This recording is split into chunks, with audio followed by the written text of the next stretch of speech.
Hello, everybody. We're back again with another Up the Dale podcast, and I think this might be our first one of 2021.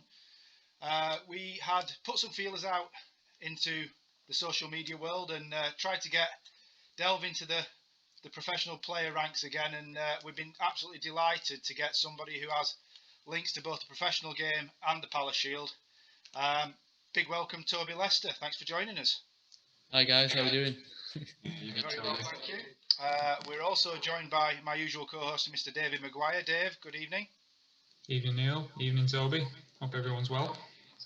And we're going to, as usual, when we very kindly get somebody from the county game on, we're going to have a look at careers, how that career has maybe integrated with club cricket, a little bit of a fun section on the club stereotypes. Some people, we all know certain things about them, but it's always interesting to get a different slant on that, and also discuss some different things that Toby's been involved with as well. So, Dave, over to you. You're going to handle the first section. Yeah, cheers, Neil. As we were saying, we'll start, Toby, with the junior game, but obviously at the minute and with everything going on in the world, the watchword at the minute being lockdown and things like that. I just wanted to get your perspective on what it was like, particularly in 2020 as a professional sportsman. What was it? How did you find the lockdown? How was training? Things like that from your perspective as an athlete. Yeah, so we started the winter training how we always usually did, and then all getting excited about going to pre-season tour. We usually go to Dubai, but last year we were going to go to South Africa, so we're all getting really ready to go. And then the news came out that it was potentially looking unlikely that we would be able to travel. And back then it was so fresh. It was just everyone didn't really know what was going on, and it'll just pass. It's just a bit of news. I think there was already a pre-planned thing to go to Mumbai. I think just before that pre-season. So we were really lucky to actually get out there and actually get a camp going out there. But then as soon as we came back, it was just everyone just being back at home. So you've had all that preparation of getting ready for the season, and then just this brick wall hits you, and everyone's just sat in their house. So we had, whilst lockdown was on, we had online Zooms with the strength and conditioning coaches, and they gave us quite a few bits of equipment from the gym to sort of like use at home, and he sort of integrated that into making you a personalized home workout, which is pretty cool actually. And then once it started to ease a little bit, we then did socially distanced training sessions, and I did it like that because no one really knew what that meant at the time. Like, it was just a bit,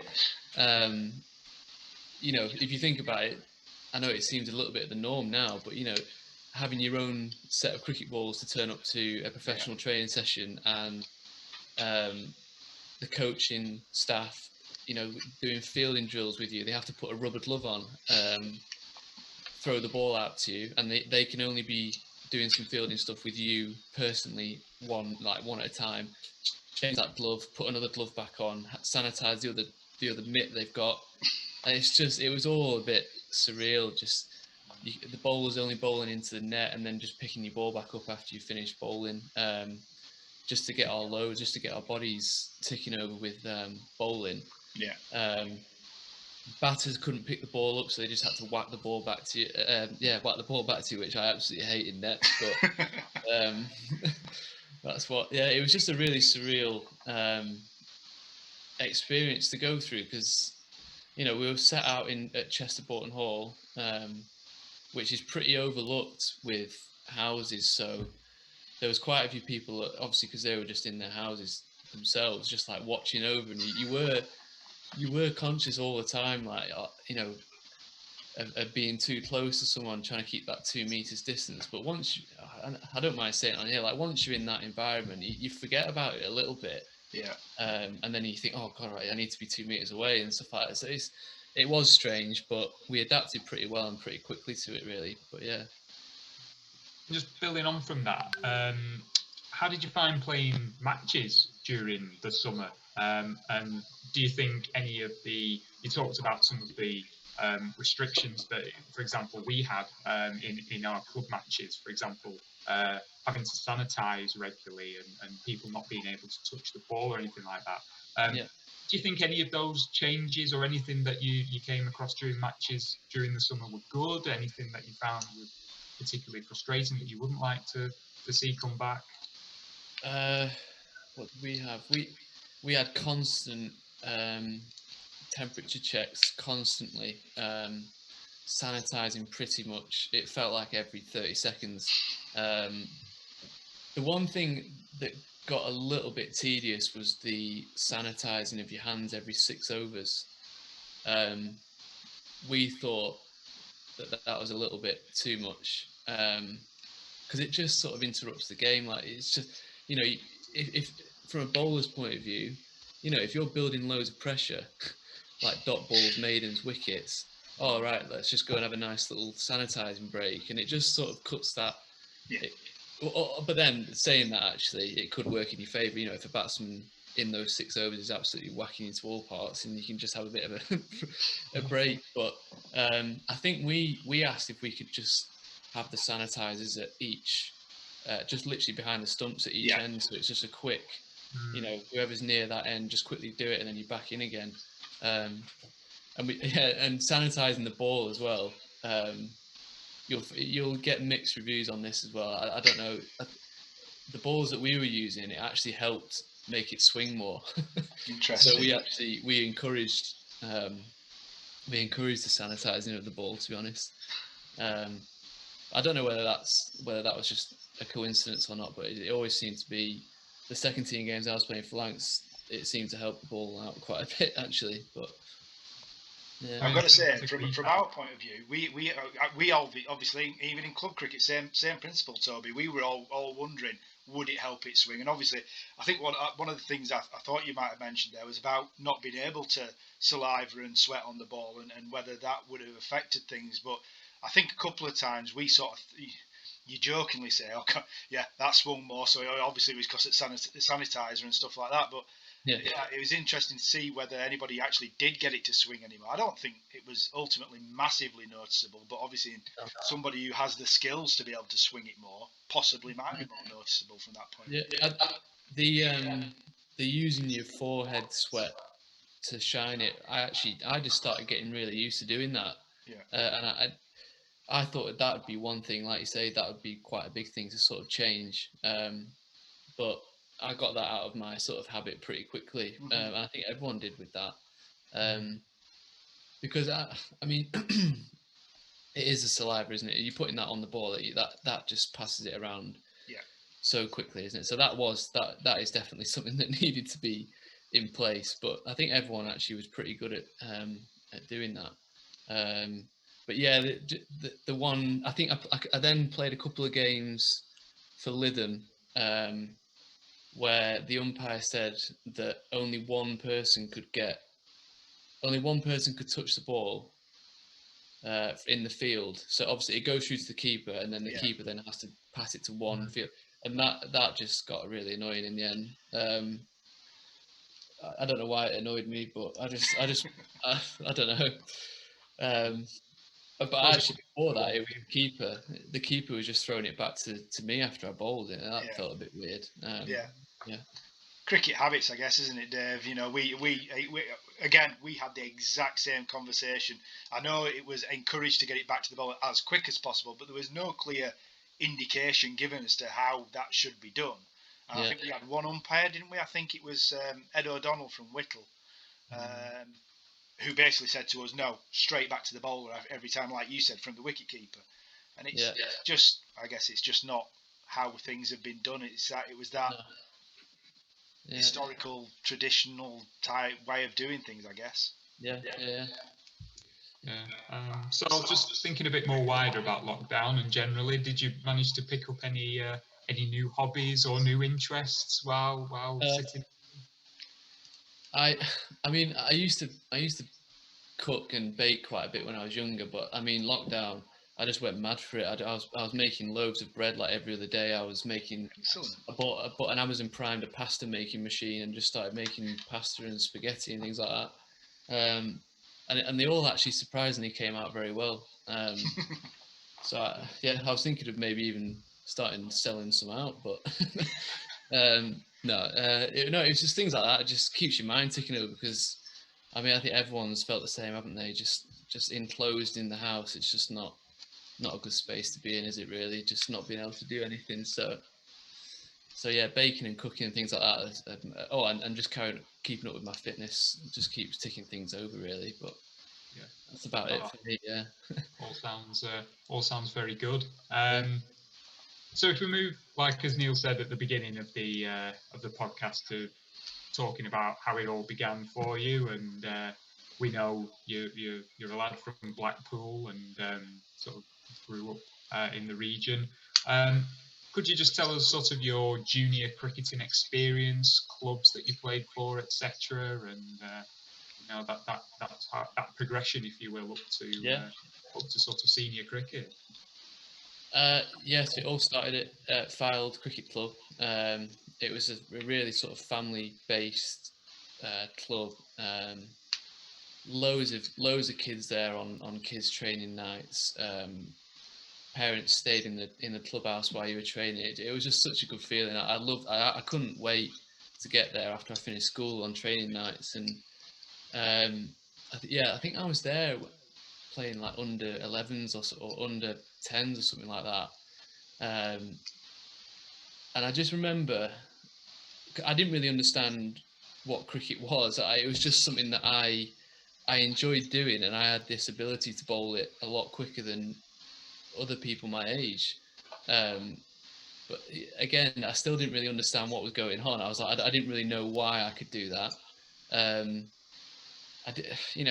I didn't really think about it too much, and then a few coaches were there saying to mum and dad, "Oh, he's got something, this lad. Like, keep him going and stuff like that." And I did, and started playing a few Sunday league games. I literally couldn't wait to make that transition from junior to adult cricket, and I was about 12 or 13, but I couldn't wait. I felt like I was ready to play with the big boys basically. And I literally played a handful of Sunday league games. I think 13 or 14 I can't remember. And I basically went from the third team to the first team at Fylde in one season. And I think it was around 14. I was about 14. I can't remember. But I just remember it being overtaking both my brothers and then ultimately taking Ben's spot in the first team. So, yeah, he won't like hearing that again. But just yeah. So thinking about when you obviously that progression and quick progression as well that you made, do you think it was important to have good cricketing facilities at like Rossall School, a ground that ourselves at Wantleydale know very well, and we've enjoyed playing there ourselves in league games? Do you think having that as a facility to use was as important as your time at Fylde? Yeah, so I was at Baines School from year 7 to 11, and I was very looking forward to and thinking that was going to be the script just to go to Baines sixth form like both my brothers did. But Rossall School contacted me saying that they wanted to get me involved, and ultimately gave me a 90% scholarship to go and be there really, and sort of boost their cricket up a little bit. And yeah, I think when I first got there, the cricket facilities, like you say, they were a bit outdated. So they started, they brought in like bowling machines and mats you could roll down, and you could, I could board there if I wanted to. If there was cricket training, I could stay in one of the rooms at Russell after it, and just train for however long I wanted to. And I don't know if you know how windy it is there at Russell. Oh So yeah, we know. Yeah. So at the top of I had one particular end. the top of the pavilion. Yeah, very windy. Yeah.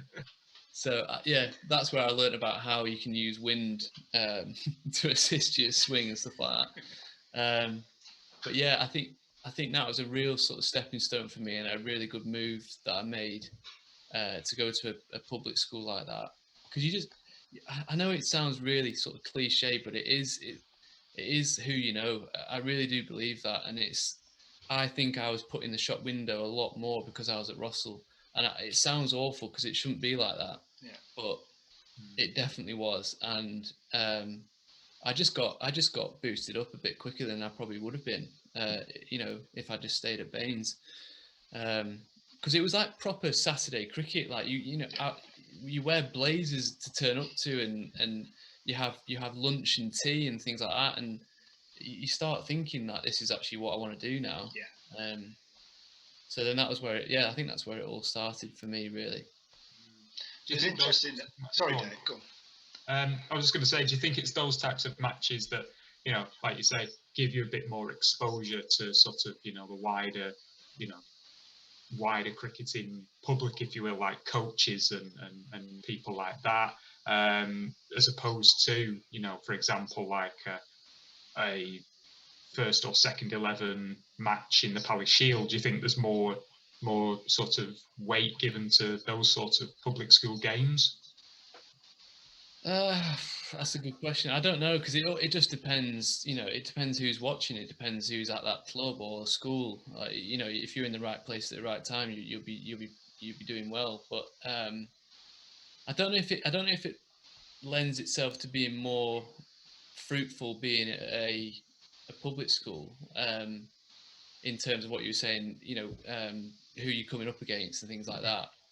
But I mean, you are playing against another public school's first team that has obviously a master in charge of cricket who, you know, possibly has more contacts maybe.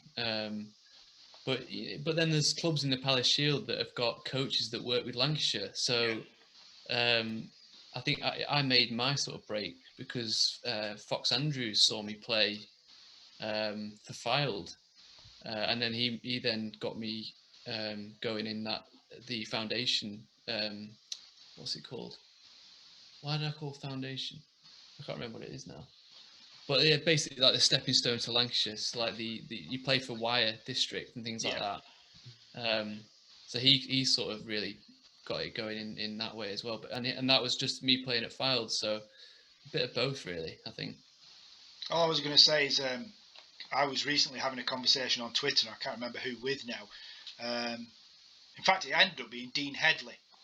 I was having a conversation with on Twitter about it was when the Cricketer Good Schools Guide had come out, and obviously a few people, and myself included, made the point that how many high schools, comprehensive schools are in there compared to public schools, and I think off the back of that, a conversation had been struck up by the cricketer themselves in does it give that advantage, and I think from my personal perspective, I was at a comprehensive school, but an old grammar school that had converted to a comprehensive school.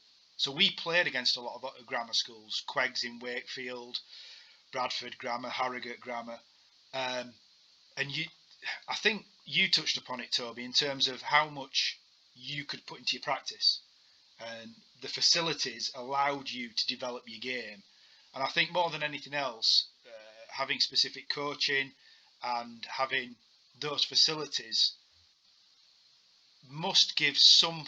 If you're prepared to put it in, as you clearly did, you can reap the rewards and the advantages off the back of that alone, I think. And as you said, then it's down to whether you put it in and whether you get that exposure. But I think from a facilities point of view, I think surely it has to have an advantage in if that child really wants to achieve, then they have the ability to do that. And I think, you know, ultimately that has to have an advantage over a state school situation, really, I think. Yeah, I think you're right. You know, I was benefited by seeing both what it's like at a state school and Russell. So, I mean, I was at Baines. I was playing on AstroTurf wickets, and it wasn't taken seriously. It was just because PE teachers had to tick a box to say that they've watch the cricket match, whereas Russell, it's a full Saturday. So yeah, I agree with you completely there. Yeah. So wrapping up sort of the junior stage of your career, have you got any favourite games or performances or players that you had at your time at Fylde and sort of cricket? It's going to sound really weird this, because it was actually just a training session that I had, but it was a bowler called Martin Finch, who at Fylde, when I was that age, he was rapid, and it was an indoor training session that we had, and it was the first time I was coming up against facing him full pace. And I think the first ball he bowled at me was one that whistled past my nose. And I was like, oh, right, okay, this is what it's like to be stepping up to this sort of level now. Yeah. But then the next ball, he just overpitched it a little bit. I just drove it right back past him. Didn't really think about it. And I wasn't really much of a batsman anyway back then, but it was just one of those things that stuck in my head. Like, I can do this. But yeah, games wise, God, it's going back a while now for me. Would you have come up against anybody else that stepped up to Lancs, Toby, at any point? Yeah, Tom Bailey. He was at Vernon's. Yeah, with us two, funnily enough, we both played with Tom at the same time, actually. Yeah. He was probably about 14, something like that. Yeah. So yeah, I think. Yeah, he was at Vernon. So I remember being in the clubhouse and looking over and going, "Oh God, like that's Tom Bailey there. He's at Lancs." And I overheard him talking about something that the coaches at Lancs had told him, and I was like, "Oh my God, they're actually speaking about him and stuff like that." And I really wanted to be in that position, talking about those sort of things. And it is really good to see young players come from the Palace Shield or all the leagues around here actually going up and then representing your home county, which, I mean, putting on that shirt every single time, it gave me goosebumps. It really did, because I was so passionate about it. I was passionate about cricket and I'm passionate about where I'm from. So it was a good mix of things, really. Yeah, definitely. And talking about like the professional game, you obviously went on to Loughborough University and played for them in first class cricket. You know, that must be quite something as a student to play against professional sides and county players. I mean, what was that like? And sort of similar to what Neil just said, did you play alongside any other students in your team who went on to become pros as well? Yes, I'll still say to this day that first year that I was at Loughborough in the MCCU Academy was the best side I've ever been in my life, honestly. No, I mean, apart from the T20 side, obviously, but I mean, the uni side. Sam Billions was there. Adam Riley, he played at Kent for a bit. Rob Taylor, he played at Leicester for a little bit. And then just like really good sort of minor counties or people that are associated with counties, like playing second team stuff, really good players. And it was just such a good time being there, because it was, yeah, like you say, you're coming up against professional sides as students, and it really does make you become a lot closer with your teammates, because you're overcoming this quite a big thing. Like these back then, like you don't think that you're actually going to be one of them. It's just you want to be one of them, but you're like, oh, you actually can't believe you're actually on the same field as them. But I mean, long days, really long days in the field. They don't give you much, really.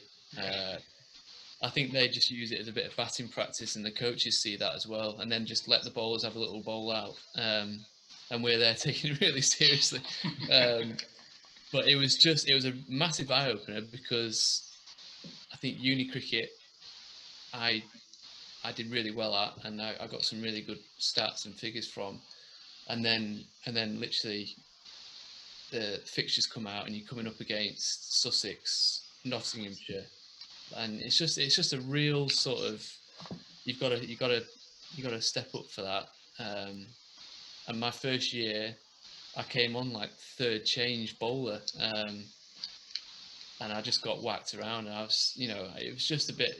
I think you have to go through those sort of times to really think if you actually want to do it or not. But at the end of the day, I really did. So.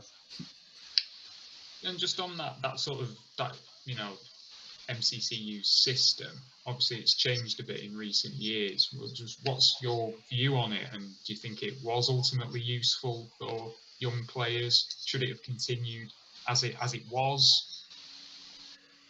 Yeah, I think it was absolutely fundamental for me getting into the professional circuit. I think you're there at uni, so you're studying at the same time.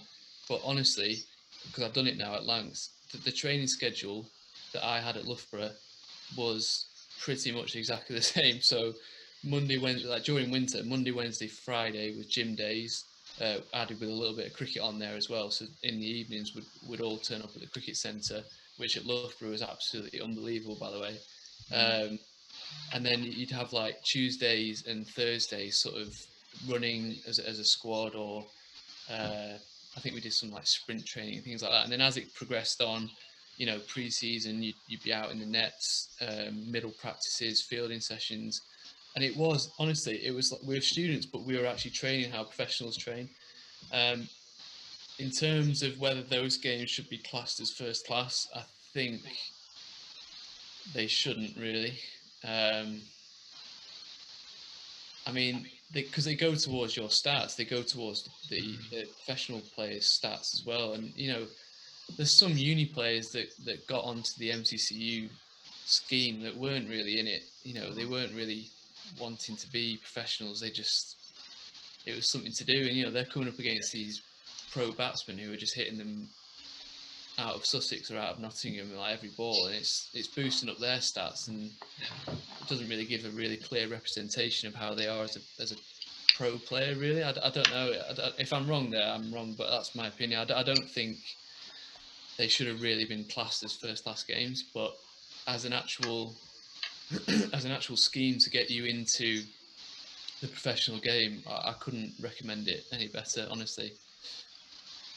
I think, as you say, just it's reflective from the number of people who have progressed through that and made it as sort of professionals. That shows sort of the it got results at the end of the day. There were a lot of people like yourself who came out the other end and were able to find a county club. Yeah. So yeah, it was because of Loughborough that I got my contract with Lancs, because it wasn't one of the first class games, but it was one of those, not list A, but what you have 2 or 3 first class games, and there's one game against the first class county, but it was at Loughborough, so it doesn't really class as first class. But they still put out their first team basically, and I had bowled literally out of my skin that game. Chapel was there, all the coaching staff were there. And I could see them all sort of turning their heads like, was he part of our age group stuff? Because I played age group and then I went to uni and I kind of got a bit forgotten about the Lancs sort of scene.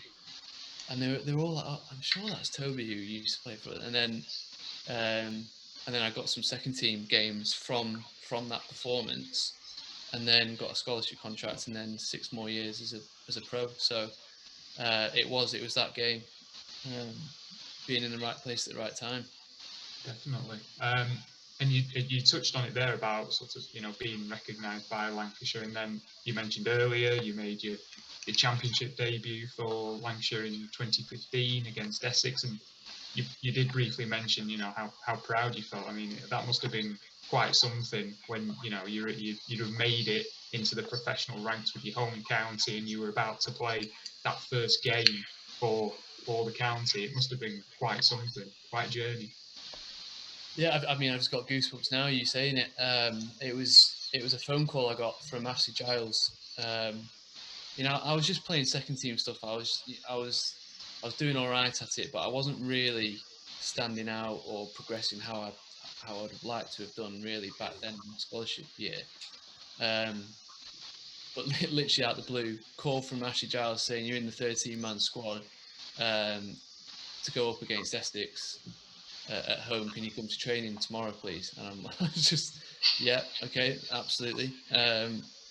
Told everyone, told all my family, and that's when it really sunk in then, because just seeing everyone's reactions to it, because I was sort of around that environment for a year and a bit, it sort of becomes a bit of the norm that you're around all these players all the time, and you start feeling like you're part of it, and you are part of it. But to see how the family reacted to it, it sort of actually then brings you back down to earth, and like, oh, you are going to go and potentially play for Lancashire, which you've been wanting to do since you were born. So it's just, yeah, I had to pinch myself. I really did. And then a few years on in 2018, you played in the T20 team and had some success with that. One question I had on sort of T20 versus your championship games, how did you find it sort of playing a 4-day game and all the, it basically unlimited cricket, if you will, compared to 20 over cricket with your bowling restrictions, your fielding restrictions, power plays, and all the little extras that we have? How did you find the difference? Well, the crowds are a big difference. But yeah, so when I first started out, I thought Lancs only really saw me as a red ball bowler, and I could swing it, left arm swinging it back in. I thought they just saw me as that, really. White ball skills, I wasn't really quick enough back in my earlier days, and I think they just probably thought I'll just get whacked around it. You've got to really have your Yorkers and your slow balls, and you've got to make sure that Chappell sort of trusts you with that as well, because he's not going to pick you if he thinks that you're just going to put it in the slot every ball and effectively lose the game for Lancs. So that came as a bit of a shock, being selected into those, because I'd always thought I'd play championship stuff, and I'd go to these big Lancs v Yorkshire games and sit in the change rooms and watch it and hear the crowd, and it again, goosebumps again, and think to myself, like, that's actually what I want to be. I want to be out there doing that as well. And that was just one of my little goals in my head and my dreams in my head. And then a few years down the line, I just focused on trying to nail my Yorkers as much as I could, slow balls, and there it came. There was just a few injuries that just boosted me up the bowlers sort of list a bit, and there it was. I was in. I think Joe Many played that first game of the season. I think it was Worcester at home, and then I was then in from that game onwards, and it was either, if it was a spinning wicket, they'd pick another spinner. If it wasn't, it would be me. But I was travelling around with them all the time, and I tell you what, that is the best year of my life. Yeah, it really was. Sounds pretty good. A pretty good summer, to be fair. Yeah. And we can't not mention that 2018 T20 summer without talking about, and I'm sure Neil will be delighted to discuss it, the amazing one-run win in the Roses T20 match. And I was at that game, and it was incredible. To be a spectator there, it felt like it was like a football crowd, just the atmosphere and just the noise. I mean, quite what it must have been like to be on the field with the nerves from the game and how close it was, the atmosphere from this crowd who were just completely invested in the game. It must have been one of the best games to have played in. Yeah, I think that's amplified by the fact that if you think of all the international stars that were playing that game, All-star, wasn't it? Yeah, I know that they've all come off and said that's probably one of the best games they've played as well. So that just amplifies it. I mean, yeah, I keep getting goosebumps talking about it. I don't know why. So leading up to that, we'd be playing in front of crowds of like 8, 9, 10,000 on a good day, which again, that was a bit of a shock for me to start off in that. But then, weirdly, you start getting used to that, and that noise, you start getting used to the noises you're playing. Nothing would change though. Literally, if every single game however confident I was about what I was about to go and do, 20 seconds before running up to start bowling, I was just absolutely so nervous every single game. But then as I then started bowling and it came out nicely and you start relaxing into it a bit. But yeah, that game was just from start to finish was just an absolute story, wasn't it? And it was waterlogged. I got there 2-3 hours before the start, and there was literally like a lake running across the pitch. Called my mum and dad, said literally turn around, this is not going to be on at all. It was absolutely launching down as well. Honestly, you just turn around, it's not going to be on. And I was gutted as well because I had all my friends come in. I got so many tickets for them to get in. Family were going to be up in the pavilion. And then miraculously, this blue sky appears. The ground staff, I don't know what they've done. I don't know how they've done it still to this day, but they've managed to get a 14 over game out of it. And there you go, you're off. The crowd starts building up. I tell you what, the best thing to sort of gauge the crowd is while you're warming up, because when you're in the game, honestly, I tell you this, when you're in the game, it's like you're just training. It's like the crowd aren't there. It's just like blackness. You're not thinking about that really. But when you're warming up and it's a bit of a kickabout and catching some balls and throwing it back in, you're hearing the noise, you're seeing all your friends in the crowd, and it starts really creating that sort of environment and atmosphere for you.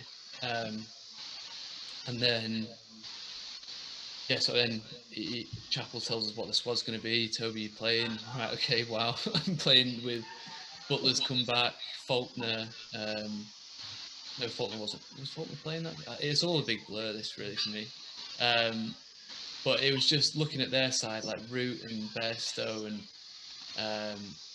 and then you just see your name down at the bottom, Leicester, and it's just like, and it really, you do have to like have a bit of a moment to yourself, like think about all those filed days, and you know, I used to go and watch Lancs games and watch like Stephen Croft, and he was like one of my idols, and now I'm there sitting next to him, and he's there like tapping me like good luck, like we're about to go, and I'm going out to field with him, like, and it's just, I mean, I've touched on that. Like, it's a completely different story when James Anderson walks into the change room. That is unbelievable. But he wasn't there that night. But yeah. So and then the game starts, and you know you're in that moment, and it's sort of like you hear all the noises, like it's the noise it's making off the bat, the noise that the crowd make when a four's hit or a six hit. It starts really getting into your veins, and it's like, this is really happening now. And so it was looking like it was getting pretty close. And I think, Faulkner bowled an over, the penultimate over, which went for a bit more than it probably should have done. And I thought, right, I was looking at how many bowlers we've had, how many overs we've got left, and I was right, this actually could potentially be me here. You know, they've used me before to finish out against Derby, obviously different opposition. Did it then. So Livy had faith in me, I guess, to see out games. But I ultimately just turned my back, went to fine leg, thought Clarkey was going to be the one to finish out. Just get the call, Toby, you're up. And I don't think I can say on here what I said in my head, but it was just a bit of, it was like, right, okay, this is actually happening now. There's 20 odd thousand people here, and I think literally 21,999 people wanted you to win the game for them, and then one from Yorkshire wanting you to win, wanting you to lose it. No, I'm joking. There were actually a few of Yorkshire people there, and right, so you're up against Joe Root, you know, one of, if not the best white ball player. He's whacking it all over the place. You've got to, right, what are you going to do? So we came up with an idea that we're going to ball cutters into the pitch, dry pitch, massive outfield square, try and make him hit square, set the field right. So in theory, it should work, but you're coming up against an absolute genius of the game. He seems to know exactly what I was going to do before I did. So then run up first ball 4, right? Okay, that's fine. Turn back around. I said to myself, right, I think I need to like rip down the side of it a bit more now because it's not really gripping as much as the dew must have come down or something. Yeah. And the fact that it came off his bat about 1,000,000 miles an hour quicker than I bowled it. So I think the second ball was actually a dot ball. I did him because I did cut it a bit more, and a little bit more came off it, and it went underneath his bat, and that's when the crowd roared at that dot ball. So you're walking back thinking, right, yeah, we're doing all right, yeah. And then it went 4-4, and that's when you start thinking to yourself, oh my goodness. So I think Joss comes over to me and he says, which was that was a really big part of that over, him just stopping everything, because I was turning around, just running in, bowling, getting hit for 4, running in, bowling, getting hit for 4. Yeah. So he just sort of stopped it. He just said, right, we probably need to change this now. Like, what are you comfortable going for? And I mean, the only thing, like going back to it before, like knowing that you've got a good Yorker that you can go to. So I said, right, I'll try a wide Yorker, set the field for it, and let's just hope for the best. And it was the 5th ball, bowled it pretty well. It was a low full toss in the end, but he hit it down to Clarkey it long off behind me, and we still say this day, like, why he didn't turn back for a second run, because even if Williamson got run out, Root would have been on strike, and it was coming to his end anyway. So it was a longer throw it to the keeper if they went for 2. So that moment where he only went for 1, and thank God Clarkey picked it up cleanly and threw it in nicely. But yeah, that was a big moment of the game. Williamson's now facing his first ball. Yeah. Time to come in. Yeah. So we made the pretty bold move to bring all of the offside up. I don't know if you remember. Like we were toying with whether to put deep cover out or not, but we just said, right, Yorker now at the stumps, and we'll put all of leg side out because he likes to go leg side or square. So I'm right, okay, I'm at the end of my mark, about to run in and bowl it. And I actually let go of it. And that split moment, you think, oh no, that's not a Yorker. And I looked up, and thank God, it was a dirty half volley. But he'd already made up in his mind that he was going to try and get down and sweep it. I don't know why, but he was already in that position, and he just hit it out to Dane. But yeah, like that's when the noise really erupted, and it actually vibrated like my bones. Like it was just unbelievable. Like and that flashback, I had it again. Like bowling for filed under 10s. I'm there like wearing mismatching whites that are too big for me, and now I'm in front of 20,000 people. I think there was about 1 million viewers on Sky as well. And it's just a bit of a pinch yourself moment. It really is. Definitely was, and to end up bowling at 2 people like Kane Williamson and Joe Root, I mean, in an atmosphere like that, I mean, it doesn't get much better than that, really, as a pro. No, I'm just very grateful that I've had that experience, and I'll remember that for the rest of my life, definitely. Yeah. And 2018, you of course, and the team went on to finals day. Sadly, coming up short though on the day, but But that as an occasion, you know, it looks great on TV. That must have been quite something to play in as well. Yeah, so that was one thing that all the lads said to me, because it was, I was asking them all about what the finals day was like. It's like the Al Davis that had been there quite a few times, and Stephen Croft, and they say it's literally the best. It is the best day of the cricket calendar. It's just you're there all day. The crowd is they just get as legless as they can get. And yeah, like you say, it just seems like a brilliant day to watch, but let alone be involved in it. So the fixtures come out. We're the first game up against Worcester, a side that have always had it over us. And it was absolutely freezing. I remember it being like it was so cold, and we're out there warming up. It seemed weird to be warming up for a T20 at what seemed to be like the time that you'd warm up for a county championship game. Yeah. And, there's still bits of ice on the outfield. It was weird. And yeah, we were just off. We were just off from ball one. We weren't on it at all. We weren't playing or doing anything that we'd been doing the whole season. And it was just because there was such a big gap. Like we were on such a roll, and then it stopped, and then it went back to a couple of championship games, I think, and then finals day. It really does put you out of the flow. It really does. You've had batsmen that have been facing white balls only for a good month and a bit, and then they'll play a T20 game. Next day, going bat against a red ball that's swinging around corners, and have to try and adapt to it, and then play in a professional county championship game, and then get your head around being in finals day in the next few days, whatever. But I think looking at how that shaped me as a person and how it shaped my career, that finals day was good and also really bad. It was amazing to be a part of, but yeah, I mean, I just had an off day. We all did. We all had an off day. That was that over that Cox hit me for about, it seemed like 50 odd.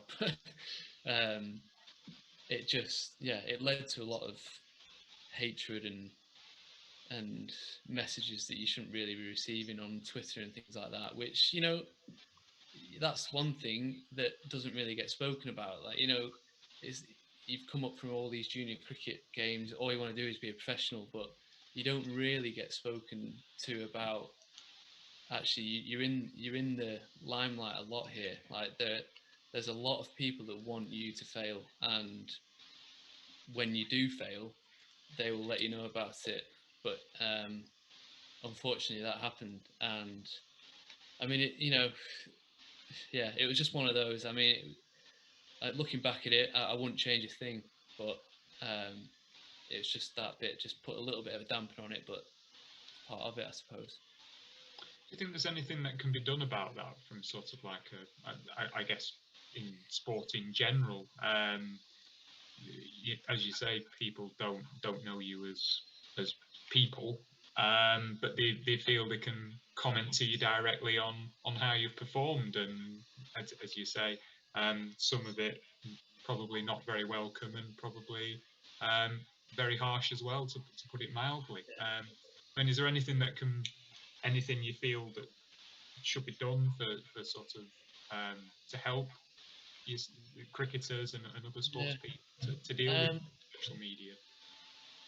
Yeah, so I mean, in my early days as a pro, all the sort of experienced guys there, like Ashwell Prince, he was there when I first. They all say if you have a bad game, don't look at Twitter, and you think to yourself like, it surely can't be that bad, can it? Like, but they were so right. Just some people on there, they're just awful. Like the things they say, it's just, I don't think there is much that can be done. Maybe like a bit of more of a, if you're going to make an account, a social media account, be a bit more, what's the right word here, accountable for what you're saying on there. Like maybe Twitter need to ask you for a passport or something like that, so it does, what things that you are saying are actually then directly linked back to you. And you can't make these fake accounts. You can't say that you're David Jones or whatever, and just say whatever you want to someone. But I mean, until that happens, I don't think there's much you can say. People are going to still find a way of getting through to you. So unfortunately, it's just what it is, isn't it? Fortunately. Yeah. It is, and as I say, I think it's very much in the limelight at the moment, isn't it? From a football perspective as well. And it's good, like you said, Toby, that the senior players will always sort of try and advise you the best they can. And I think that's always something that comes to light in circumstances like this, whether it's either supporting or advising one or the other, really. Certainly for players who might not have been through it before, I think that's as much as you said. There's not much that we can do as individuals from a Twitter perspective or a social media perspective per se. I think support and advice from those that maybe been through it can be useful, and it might not alleviate it entirely, but at least offset it slightly. So it's nice to hear that some of the senior players were giving advice out to try and help with that. Definitely, yeah. Okay, thank you, Dave, for your part and your quizzing of Toby like that. We're going to move on to something a little bit more light-hearted now, and for Toby's benefit, we've done this with not just the pros, but also with our own players at Waltley Dale. We call it Tales from the Dale. Trying to look back at some things that they've done and also then look at their thoughts on teammates. So we want you to approach this, and I'm willing to open it up from a county perspective and a club perspective.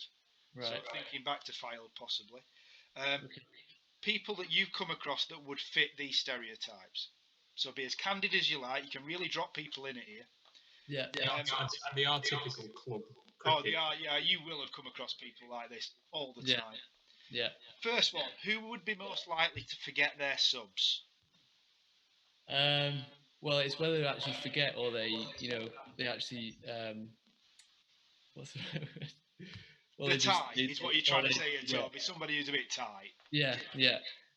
And that person is Danny Lamb. Absolutely forefront of my mind. Never gets his wallet out. When he does, there's a bit of dust on it that he has to blow off every time to go. So I can imagine when it comes round to subs, he'd be off in the toilet somewhere, I think. So you wouldn't be finding him yet. Interesting. I think Mr. Croft pinned Danny Lamb for something, but I don't think it was the subs one actually. So that's an interesting. I think Lammy will come up in a few of these. I think. Last one to arrive at the ground.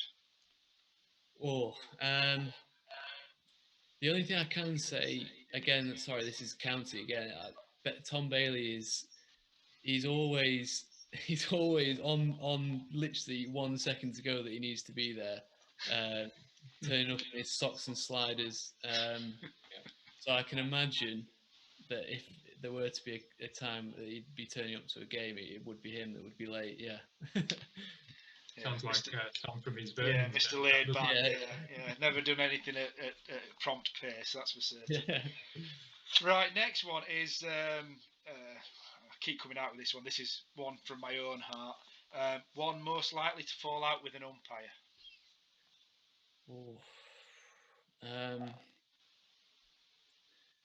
I can remember Mike Watkinson at Fylde when I was playing there. He used to get really unhappy at umpires' decisions. But I think you just mentioned there, Crofty. I think he's a real sort of gentleman off the pitch, really is. But he gets a little bit of white line fever, Crofty. And whether that be warm up football, or there'll just be something that the umpire does that he doesn't really agree with, and usually, like I say, he'll be quite sort of, all right, fair enough, sir, whatever. But if something that he really grinds his gears, he'll let them know about it. Yeah. Nice one. It's nice that somebody's turned the tables on Crofty. I like that one. I like that. Who was the best or worst trainer? Now then. I mean, fitness-wise, Lammy is an absolute machine. But coming close second with sort of like strength training and fitness as well, Liam Hurt. I mean, just looking at him, you can tell he's going to be an absolute beast. But in terms of, like, you know, getting cricket-wise stuff done, Al Davies is just so professional, so precise what he wants to do. Gets out of training session exactly what he wants to get out of, and then once he's reached that point, stop. He doesn't carry on and do more just for the sake of it. Yeah. Just really sort of professional trainer, and obviously then that shows in his results as well. 100%. Yeah. I don't know if that's a wicketkeeper thing, but I've come across a lot of wicketkeepers who are very precise about how they want to do things, and drills have to be just so, and if you're not serving them right or hitting the ramp right or whatever, then they always do the nuts. I don't know if that's a wicketkeeper thing, but yeah. Right, next one. Who is the one that enjoys the tea break the most? Or the way, either way. Yeah, I think it goes back to the first question, this, because when there's food available that's free, you know, the people that aren't going to pay their subs, if there's food there that they can, you know, save a bit of cash on as well, then they'll be right there filling the plate up. And that, again, I'm afraid, ladies and gentlemen, is Danny Lamb. Honestly, if there was a bag that you could take home as well with half the stuff that isn't taken at the end of the as well, just to save on a few pennies. But well, I think there's going to be plenty of pictures of Danny Lamb superimposed over this video during this one. God. That's not good. Good to have a target, Toby. Yeah. I like that. Yeah. Last one of the teammates then. As you encountered lockdown, obviously, over the course of the last 12 months, who would be the one teammate you would least like to be in lockdown with? Who does your nutting? Oh God, I think if he was back playing still, I think Simon Kerrigan would be one person who I could imagine being in lockdown with. Would just be, he'd be huffing and puffing all the time, like, oh, this is horrible. This is, yeah, I think he's got to be up there with one of the. Yeah, he wouldn't be good to live with, I don't think. Somebody who can't keep still, wanting to be doing stuff all the time. Yeah. Yeah, can you imagine that? Hate everything at the same time as well. Yeah. Excellent. Well, thank you very much for them. As I say, plenty of ammunition for Mr. Lamb. That's good. Like that one. We're just now going to move on to plans for the future, pal. Really, and as I say, you just left Lancashire last year. What are your plans generally from here on in? Yes, I mean, it came as obviously a bit of a shock. I just had that season with the T20 stuff, and I always knew that I'd have another year after that season as well, but it just didn't happen. I didn't get picked. I think I played one T20 in that next season after it, but once COVID hit, once Lanc signed another left arm, Luke Wood, it was always sort of aiming towards it coming to an end. So, I mean, at the moment, I'm trying to stay as fit as I can, like bowling fit, for if a call comes through to my agent that another county wants to sign me, but it's not looking like that's going to happen just yet. And until it does, I'm just applying for jobs that I think I could potentially do all right. And I've never really had to think about it before. When you're playing cricket, you don't really think about anything like that. And it's opened my eyes to what, you know, skills I do actually have that can be transferred across to the real world. But I mean, it's been a bit of because that's all I've done up until now. So it's a bit of a shock. It's taken a bit of time to get over, but I'm you know, I'm getting there. just trying to find what sort of job I can do best in, really, at the moment. Hear about it obviously in a football context, but it does seem like quite a complete change in life. You know, you hear a lot of footballers say every part of their life is pretty much sort of planned for, you know, training and rest and, you know, match days, travel, etc. And then all of a sudden, when you leave that environment, and you've got all a complete change in pace and everything in your life, it can be quite difficult to adapt. And just wondering how you found that sort of complete change in everything, and Yeah. like you said, it's sort of the things that you've realised that you have to do sort of in a normal job, so to speak, rather than a professional sportsman's job. Yeah, so you bang on there. We get it all planned out. You need to be here at this time to train, and then you can go home, and then these are going to be your days off. This is what you need to sort of eat. This is these sort of gym stuff you need to do. These are the games you're going to play, and all the things that come with it. Like um, cricket sponsors sort of giving you kit for free, and that arriving in the post. All the perks you get as being a cricketer, um, they've all just stopped now, and it's just free gym membership. That Lanks obviously paid for. That it sounds really silly, but that's all I've known. I've always had those things at my disposal really. So um, I found really hard keeping myself in sort of cricket shape, um, because when I used to go into Old Trafford all the time, there's there's employed strength and conditioning coaches and physios there that are telling you what to do, and you don't really have to think about it. You just got to do it, and then you stay in shape, and then you're bowling like 3 times a week, which keeps you in shape. And I'm not doing that. I don't think I bowled a ball now for 2 months, and that's the longest I think I can remember not bowling a ball. And it's just I can feel myself just getting a little bit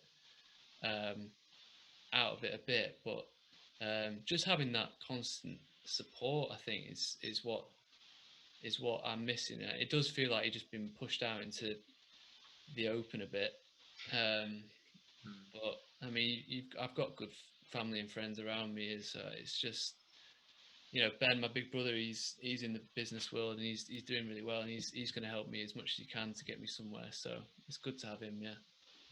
Just touching on that, obviously, as you say, the family's involved with Waffle, the live streaming company. Yeah.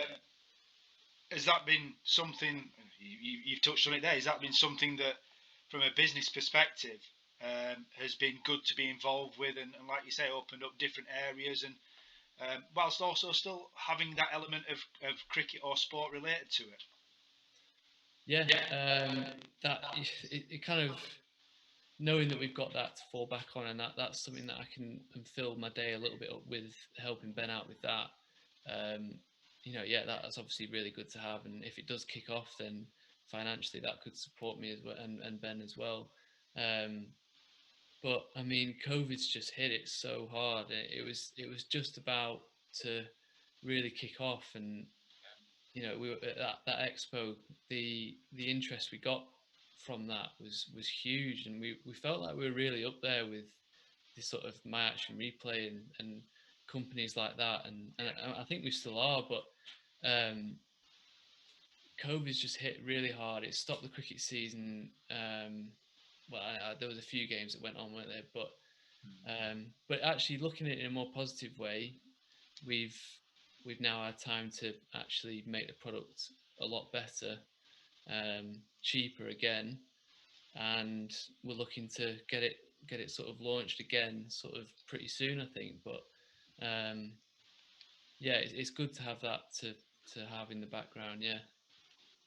Excellent. Well, so hopefully things, like you say, you get time to improve it, and hopefully things kick on for that. We've spoken to yourself and Ben on many occasions, and it's a really good product, certainly, that we've been interested in, and hopefully it's a successful one for both of you. Yeah. Just going back to club cricket, you've been playing, as you mentioned earlier, you've been playing with Lytham. I believe Mr. Croft's been there as well. What's it been like transgressing back into club cricket a little bit, and anything either improved or regressed a little bit since you've been in club cricket previously? The pressure that comes with it from being a a professional player going back to a club environment Yeah. is what I see is just like a bit of a lose-lose, really, because if you do well, everyone's like, well, he's a pro, he should have done well, really. So even if you're there taking like an 8 for, they're just like, oh, well, you should have done that anyway, really. But if you then go wicketless, it's like, what's going on there? So it's just a bit of a lose-lose. You try and enjoy it as much as you can, and try and sort of go back to that sort of environment where it is actually played for fun. I know that sounds really weird saying that, but when you're playing it for Lancs, it's like you're playing for your job, so it's like it's completely different. Whereas this is at the weekend, lads are playing it to be with their mates and enjoy it that way. So it's a completely different environment. But if you do actually get yourself into that mindset of just like, you know what it is, it's just a weekend.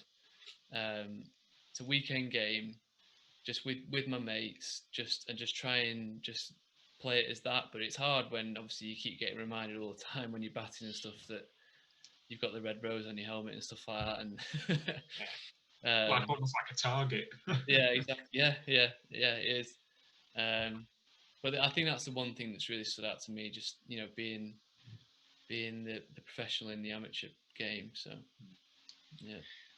Excellent. Well, we're going to sort of start to wrap it up a little bit, Toby. Just one last thing. Obviously, we always say to some of the players that come on, just a message for sort of the amateur cricketers in Lancashire and just for the coming season. Is there anything you'd like to say to the amateurs?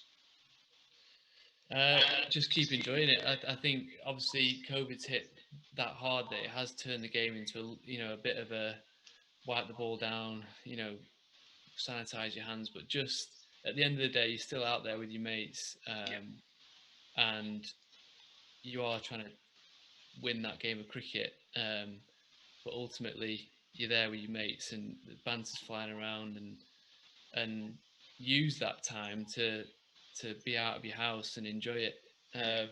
Because I think from a mental health point of view, which I think is massive during this time, being out and exercising is something that's going to bring us all together. So just go and enjoy it as much as you can, because I think it's doing a lot of good playing sport.